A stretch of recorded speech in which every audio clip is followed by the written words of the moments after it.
ಅದ್ವೇಷ್ಟ ಸರ್ವಭೂತಾನಾಂ ಮೈತ್ರ ಕರುಣ ಏವಚ ಇತ್ಯಾದಿ ಯಾವುದೋ ಒಂದು ವಾಕ್ಯ.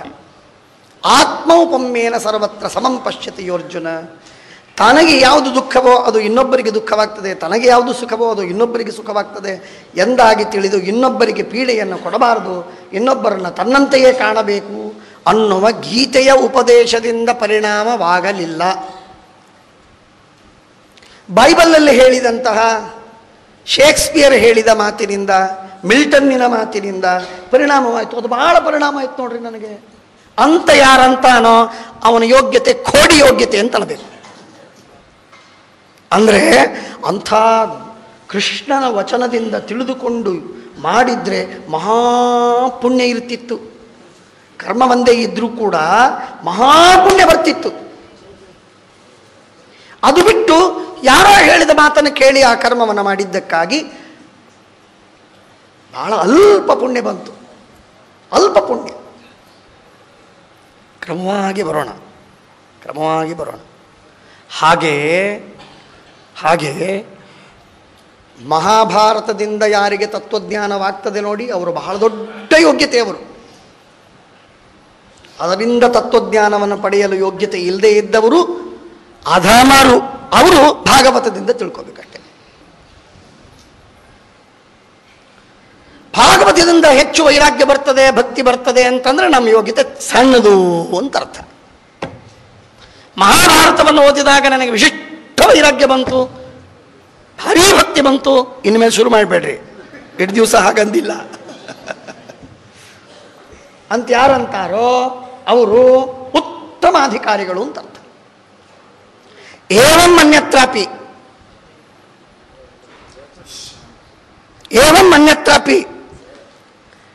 ನಾನೇನೋ ಒಂದು ಉಪದೇಶ ಮಾಡಿದೆ, ಅದರಿಂದ ಕನ್ನಡದಲ್ಲಿ ನಾನು ಹೇಳಿದ ಮಾತಿನಿಂದ ನಿಮಗೆ ಬಹಳ ಪ್ರಭಾವವಾಯಿತು ಅಂತಾದರೆ ನಿಮ್ಮ ಯೋಗ್ಯತೆ ದರಿದ್ರ ಯೋಗ್ಯತೆ ಅಂತ ಅರ್ಥ. ಆದ್ದರಿಂದ ತೀರ್ಥ ಅಂದರೆ ಗ್ರಂಥಗಳು, ಶಾಸ್ತ್ರಗಳು. ಅಂದರೆ ಇಷ್ಟು ವಿಚಿತ್ರವಾಗಿದೆ. ದೇವರಲ್ಲೇ ಭಕ್ತಿ, ಜಗತ್ತಿನಲ್ಲೇ ವೈರಾಗ್ಯ, ಭಗವಂತನದೇ ಜ್ಞಾನ. ಆದರೆ ನಾವು ಮಾಡುವ ಉಪಕರಣಗಳು ಏನಿರ್ತಾವಲ್ಲ ಅವುಗಳಿಂದ ಪುಣ್ಯ ಹೆಚ್ಚು ಬರ್ತದೆ. ನಳದ ನೀರು ತೆಗೆದುಕೊಂಡು ತಲೆ ಮೇಲೆ ಹಾಕಿ ದೇವರಿಗೆ ಅಭಿಷೇಕ ಅಂತಂದರೆ ಇಷ್ಟು ಪುಣ್ಯ. ಅದನ್ನೋ ಇಲ್ಲ ಗೊತ್ತಿಲ್ಲ, ಇದೆ ಅಂತ ಇಟ್ಕೊಳ್ಳೋಣ, ಇಷ್ಟು ಪುಣ್ಯ. ಬೋರ್ವೆಲ್ಲಿಂದ ನೀವು ನೀರು ತಂದು ಹಾಕಿದ್ರಿ ಅಂತಂದರೆ ಇಷ್ಟು ಪುಣ್ಯ. ಬಾವಿಯನ್ನು ಸೇದಿ ತಂದು ಹಾಕಿದರೆ ಇಷ್ಟು ಪುಣ್ಯ. ನದಿಯಿಂದ ತಂದು ಹಾಕಿದರೆ ಮಹಾಪುಣ್ಯ. ಗಂಗಾ ನದಿಯನ್ನು ತಂದು ಬಿಂದು ಗಂಗೋದಕ ಅಂತಂತಾರೆ. ಮತ್ತದನ್ನು ಬಿಂದು ಗಂಗೋದಕ ಅಂತ ಗಂಗೋದಕ ಹಾಕಿದರೆ ಮಹಾಪುಣ್ಯ. ತಪ್ಪುಗಳೆಲ್ಲ ಪರಿಹರಿಸೋ ನಮ್ಮಪ್ಪನಲ್ಲವೇ ನೀನು ಅಂತನ್ನುವ ಮಾತಿನಿಂದ ದೇವರನ್ನು ಪ್ರಾರ್ಥಿಸಿದರೆ ಒಂದು ಪುಣ್ಯ. ಅಪರಾಧ ಸಹಸ್ರಾಣಿ ಕ್ರಿಯಂತೆ ಹರ್ನಿಶಮ್ಮಯ ಅಂತ ಹೇಳಿದರೆ 1000 ಕೋಟಿ ಪುಣ್ಯ. ಬ್ರಹ್ಮದೇವರ ವಚನ ಅದು. ಅರ್ಥವಾಯ್ತಿಲ್ಲ ನಿಮಗೆಲ್ಲ? ಹೀಗೆ ಪ್ರತಿಯೊಂದು ಸಾಧನಗಳಲ್ಲೂ ಕೂಡ ಇಂದ್ರನಿಗೆ ಈ ತುಪ್ಪ, ಇಂದ್ರನಿಗೆ ಈ ತುಪ್ಪ, ಇಂದ್ರನಿಗೆ ಈ ತುಪ್ಪ ಅಂತ ಹೇಳಿ ಆಹುತಿ ಹಾಕಿದರೆ ಪುಣ್ಯ ಬರುವುದಿಲ್ಲ. ಇಂದ್ರಾಯ ಸ್ವಾಹ ಅಂದರೆ ಪುಣ್ಯ ಬರ್ತದೆ.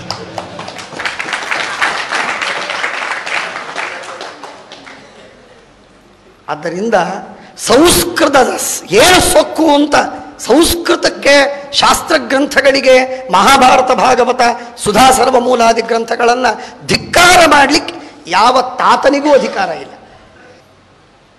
ಶಾಸ್ತ್ರಗ್ರಂಥಗಳ ಮರ್ಯಾದೆ ಶಾಸ್ತ್ರಗ್ರಂಥ. ಆ ಶ್ರೀಮದಾಚಾರ್ಯರು ಭಾಗವತವನ್ನು ಕೀಳು ಅಂತ ಮಾಡಿ ಮಹಾಭಾರತವನ್ನು ಸರ್ವೋತ್ತಮ ಅಂತ ಮಾಡ್ತಾ ಇದ್ದಾರೆ. ಶ್ರೀಮದಾಚಾರ್ಯರು ಇದ್ರ ಮೇಲೆ ಅಪೀಲಿದೆ. ಯಾರಿಗಾದರೂ ಕೇಳೋರಿದ್ದೀರಿ ನೀವು? ಭಾರತಾನ್ ನಾಧಿಕಂ ವಿಷ್ಣೋರ ಮಹಿಮಾವಾಚಕಂ ಕುಚಿತ ಭಾರತಾನ್ ನ ವಿರಾಗಾಯ ಭಾರತಾನ್ ನ ವಿಮುಕ್ತಗೆ. ಭಾರತಕ್ಕಿಂತಲೂ ವೈರಾಗ್ಯ ಸಾಧನವಾದದ್ದು ಮತ್ತೊಂದಿಲ್ಲ, ಭಾರತಕ್ಕಿಂತಲೂ ಭಕ್ತಿ ಸಾಧನವಾದದ್ದು, ಮುಕ್ತಿ ಸಾಧನವಾದದ್ದು, ಜ್ಞಾನ ಸಾಧನವಾದದ್ದು ಮತ್ತೊಂದಿಲ್ಲ. ಆದ್ದರಿಂದ ಉತ್ತಮೋತ್ತಮ ಸಾಧನೆ. ಅದರರ್ಥ ನಾವು ಭಾಗವತವನ್ನು ಓದಬಾರದು ಅಂತಲ್ಲ. ವೇದಕ್ಕಿಂತಲೂ ಮಹಾಭಾರತ ಉತ್ತಮವಾಗಿದೆ, ಆದ್ದರಿಂದ ವೇದವನ್ನು ಅಧ್ಯಯನ ಮಾಡಬಾರದು ಅಂತಲ್ಲ, ಎಲ್ಲವನ್ನೂ ಅಧ್ಯಯನ ಮಾಡಬೇಕು. ಆದರೂ ಉತ್ತಮೋತ್ತಮ ಶಾಸ್ತ್ರವನ್ನು ನಮಗಧಿಕಾರವಿದ್ದರೆ ಅವಶ್ಯವಾಗಿ ಓದಬೇಕು. ಬಹಳ ಮಾತು ಹೇಳಬೇಕಾದದ್ದಿದೆ. ಮುನಿರ್ವಿವಕ್ಷುರ್ಭಗವದ್ಗುಣಾನಾಂ ಸಖಾಪಿತೇ ಭಾರತಮಾಹ ಕೃಷ್ಣ ಯಸ್ಮಿನ್ ಋಣಂ ಗ್ರಾಮ್ಯ ಸುಖಾನುವಾದೈ ಮತಿರ್ಗೃಹೀತಾನ ಹರಿಃ ಕಥಾಯಾಂ. ವೇದವ್ಯಾಸ ಇಬ್ಬರು ಎರಡೂ ಗ್ರಂಥ, ಮಹಾಭಾರತವು ವೇದವ್ಯಾಸ ದೇವರೇ ಬರೆದದ್ದು, ಭಾಗವತವು ವೇದವ್ಯಾಸ ದೇವರೇ ಬರೆದದ್ದು. ತಾರತಮ್ಯ ಯಾಕೆ? ತಾರತಮ್ಯ ಯಾಕೆ ಅಂತ ಕೇಳಿದರೆ ಅದಕ್ಕೆ ಹೇಳ್ತಾರೆ ಒಬ್ಬ ದೊಡ್ಡ ಸಾಹಿತಿ ಸಾಮಾನ್ಯವಾಗಿ ಜ್ಞಾನವಾಗಲಿ ಅಂತನ್ನುವುದಕ್ಕಾಗಿ ಒಂದು ಸಣ್ಣದಾದ ಕವನವನ್ನು ಬರೆದು ಕೊಟ್ಟಿದ್ದಾನೆ. ಎಲ್ಲೋ ಸ್ವಾಗತ ಪದ್ಯ ಓದಿ ಅಂತ ಹೇಳಿ ಬರೆದು ಕೊಟ್ಟಿದ್ದಾನೆ. ತಾನು ತನ್ನ ಸಮಗ್ರವಾದ ಜ್ಞಾನದ ಪೂರ್ಣ ಪರಿಶ್ರಮದ ಅದ್ಭುತವಾದ ರೀತಿಯಲ್ಲಿ ರಾಮಾಯಣ ದರ್ಶನವನ್ನು ಬರೆದ, ಭಾರತ ಸಿಂಧು ರಶ್ಮಿಯನ್ನು ಬರೆದ.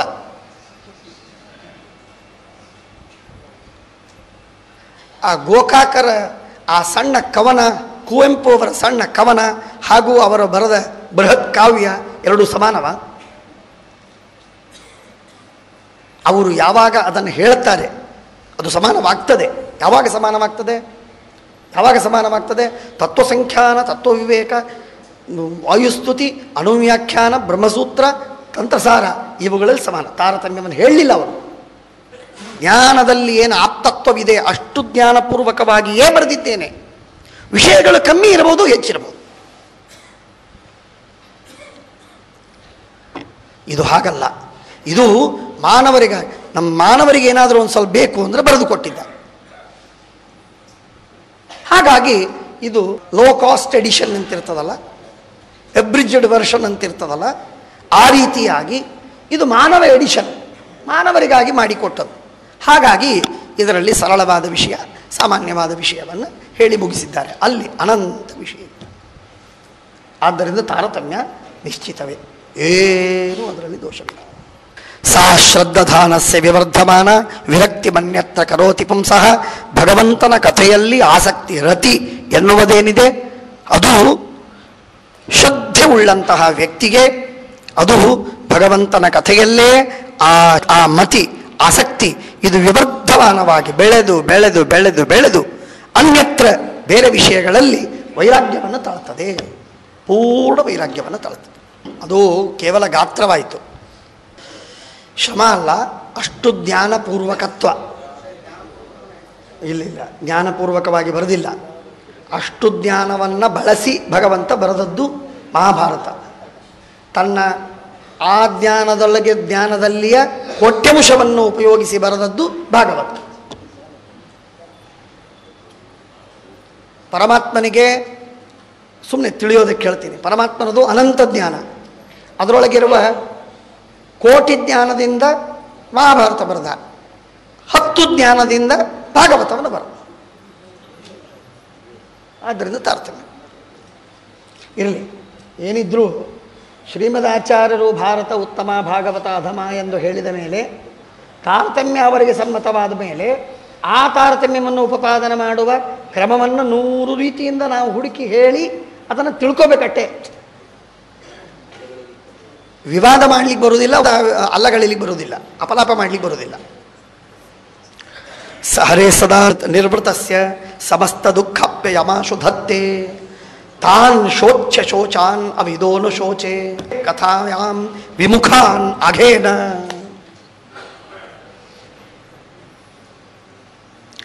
ಶೋಚ್ಯ ಶೋಚಾನ್, ಶೋಚ್ಯಾನ್ ಅತಿಶಯನ ಶೋಚ್ಯರವರು. ಭಗವಂತನ ಕಥೆ ನಡೆದಾಗ ಆ ಭಗವಂತನ ಕಥೆಯನ್ನು ಕೇಳದಿದ್ದ ಜನ ಶೋಚ್ಯರು ಅಂದರೆ ಅತ್ಯಂತ ಶೋಚ್ಯರು,